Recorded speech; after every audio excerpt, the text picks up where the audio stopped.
Nah waktu itu ada di pojokan yang agak beda mukanya Bu. Dia hitam, mohon maaf ya kalau ada yang sama, rambutnya gerwel gitu. Kemudian bodinya gempal, ada tatonya di sini. Jadi saya bilang, Mas ini Mas, kamu kayaknya bukan orang sini. Iya, saya orang TT. Ngapain bisa terdampar ke sini? Saya mualaf, Masya Allah, Barakallahu fiik. Gimana ceritanya?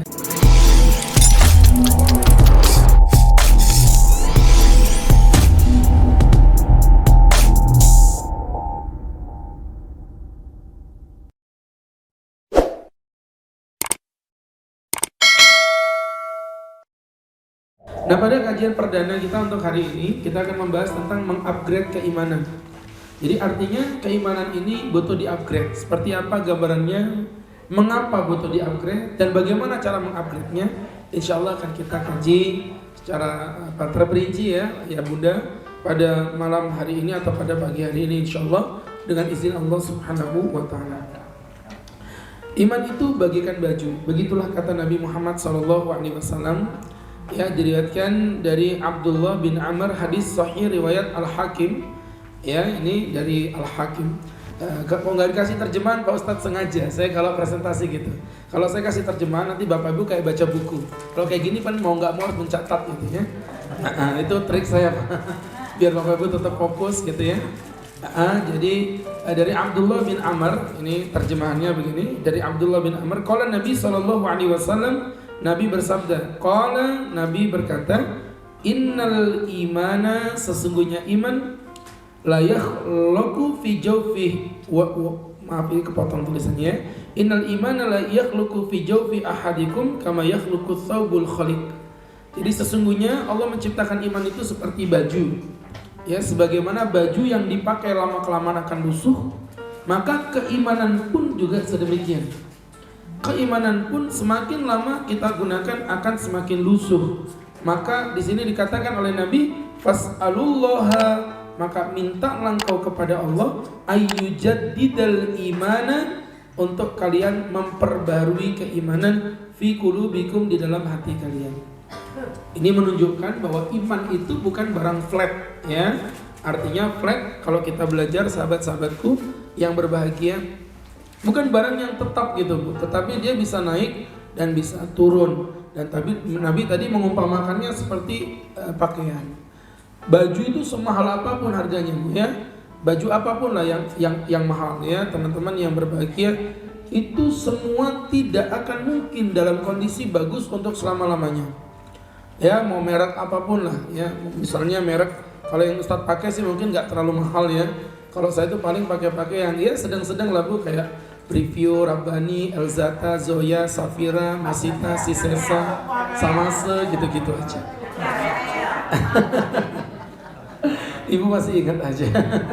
Jadi teman-teman yang berbahagia ya, pokoknya baju itu sebagus apapun, semahal apapun, ya paling-paling ujung-ujungnya jadi serbet Bu ya. Maka keimanan juga gitu. Kalau ibu biarkan setinggi apapun iman kita, setinggi apapun level iman kita teman-teman ya, demi Allah semua ini akan menjadi sia-sia kalau kita tidak mampu menjaga dan mengupgrade keimanan itu. Hadis sahih riwayat Al-Hakim dan juga Imam At-Tabarani. Baik. Iman itu unik ya gitu. Yang pertama kenapa unik teman-teman? Karena ada software yang namanya hidayah. Ya, hidayah ini murni iradanya Allah Subhanahu wa Ta'ala. Yang tadi malam saya sampaikan bahwa ada dua model itu ya. Ada hidayah, yang pertama ada hidayah mutlak, ada hidayah muqayyad. Apa hidayah mutlak itu Pak Ustadz? Hidayah mutlak itu adalah hidayah yang mengenalkan kita kepada Allah. Jadi kita tahu Allah Tuhan kita itu mutlak. Dan di sini alhamdulillah clear, semua teman-teman yang ada di sini udah diberi Allah hidayah mutlak, di mana kita diberikan Allah yang namanya keimanan. Nah, ada yang kedua namanya hidayah muqayyad. Muqayyad itu hidayah kebertunjukan kita untuk mengikuti apa maunya Allah. Tadi kan kebertunjukan untuk mengenal Allah. Itu kalau yang mutlak, seperti kita nih jadi orang Islam kenal Allah, alhamdulillah, itu namanya hidayah mutlak. Tapi hidayah muqayyad kebertunjukan untuk apa sih maunya Allah nih? Ya, maka inilah yang sekarang Bapak Ibu rasakan, ini namanya hidayah muqayyad. Ya, kita pengen sholat, oke, tapi sholatnya kayak apa nih? Udah bener nggak ini? Sholatnya tumakninah nggak ini? Jangan-jangan sholatnya nggak tumakninah? Ya, kayak sholat yang dilakukan beberapa orang itu, Tarawih 23 rakaat, 7 menit selesai. Anda lihat ya, di YouTube ada itu, ibu buka, Masya Allah, ngebut pokoknya, kalah Valentino Rossi. Ya, sholatnya ngebut luar biasa Pak. Jadi teman-teman yang berbahagia itu namanya hidayah yang sifatnya muqayyad. Dia nggak tahu cara apa yang membuat Allah itu ridho.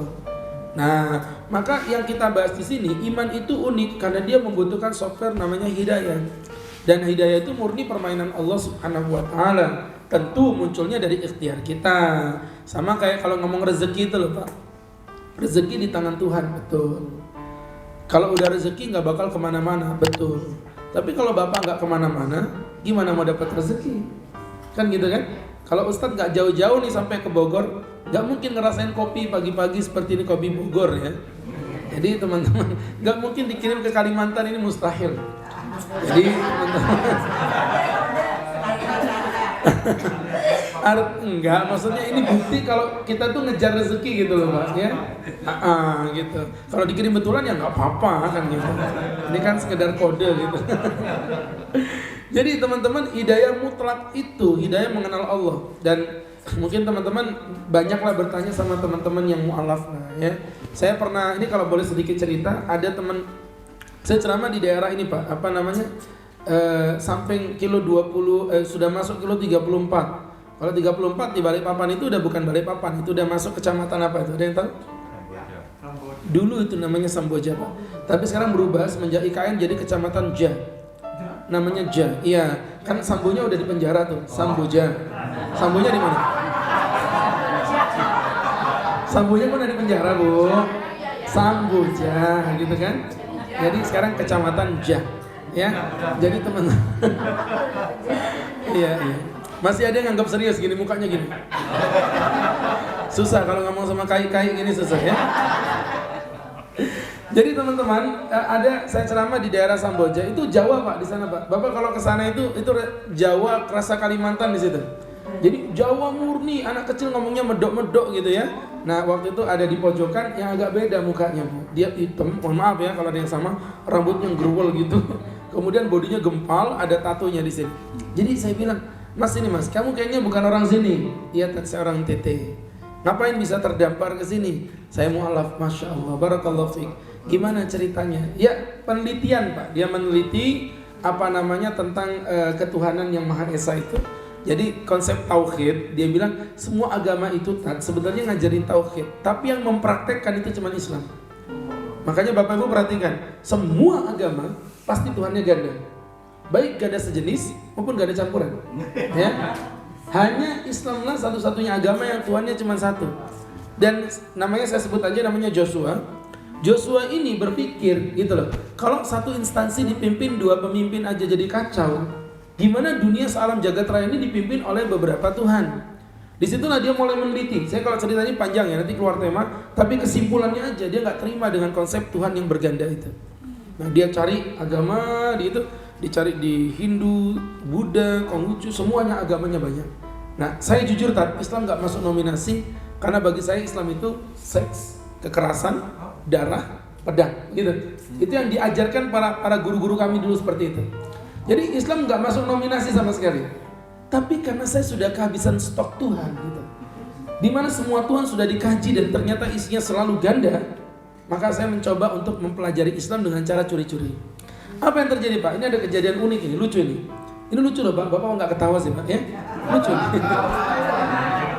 Ya udah, karena udah ketawa saya nggak jadi cerita ya. Baik.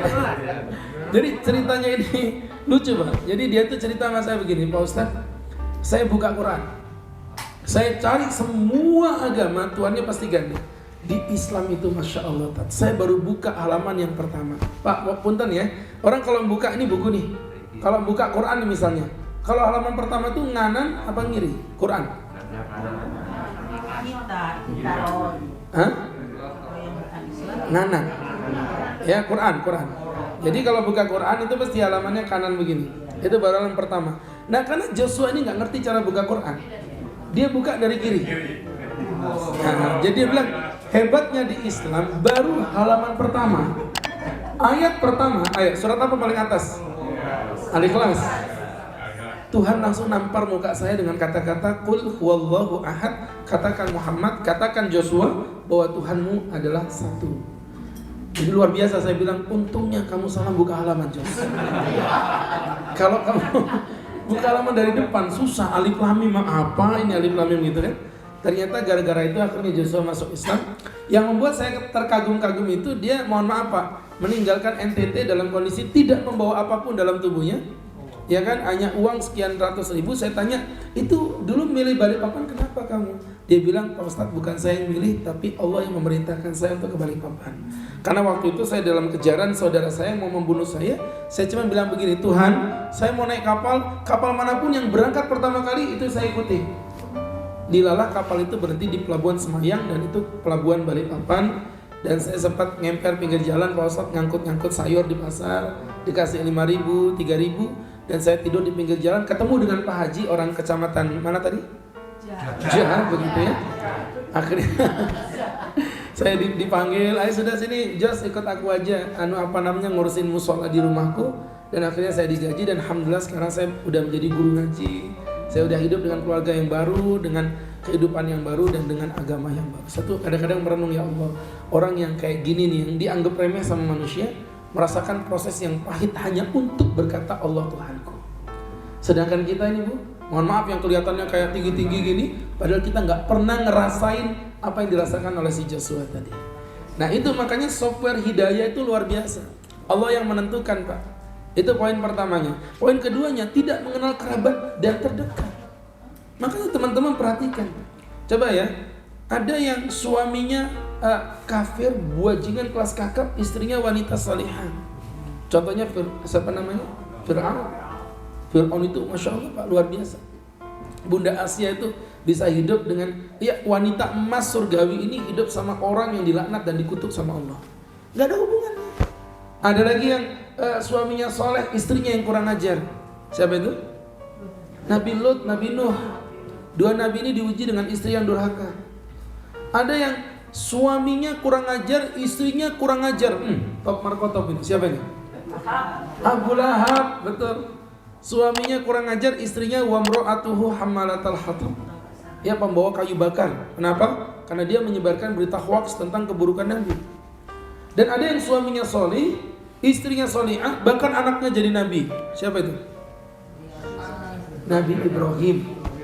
Ibrahim Nabi, istrinya Bunda Hajar, anaknya Nabi Allah Ismail alaihissalam. Ini dari 3 gambaran ini kita bisa mengambil hikmah. Ya, Bapak Ibu pilih yang mana? Kira-kira kalau diberi 4 pilihan? Nabi Ibrahim. Alhamdulillah, Ibrahim istrinya 2. Jadi teman-teman yang dirahmati Allah, kenapa Bu? Kan ibu yang ngomong, saya cuma menjelaskan aja. Jadi teman-teman yang dirahmati Allah, istrinya 2. Pertama Bunda Hajar, yang kedua Bunda Sarah. Yang pertama Bunda Hajar, yang kedua Bunda Sarah. Ya, saya ulangi, pertama Bunda Sarah, kedua Bunda Hajar. Begitu. Sama kayak bapak-bapak, berarti dekat-dekat sama Sarah pasti Bunda Hajar. Ya, Bunda dihajar sama Bunda maksudnya.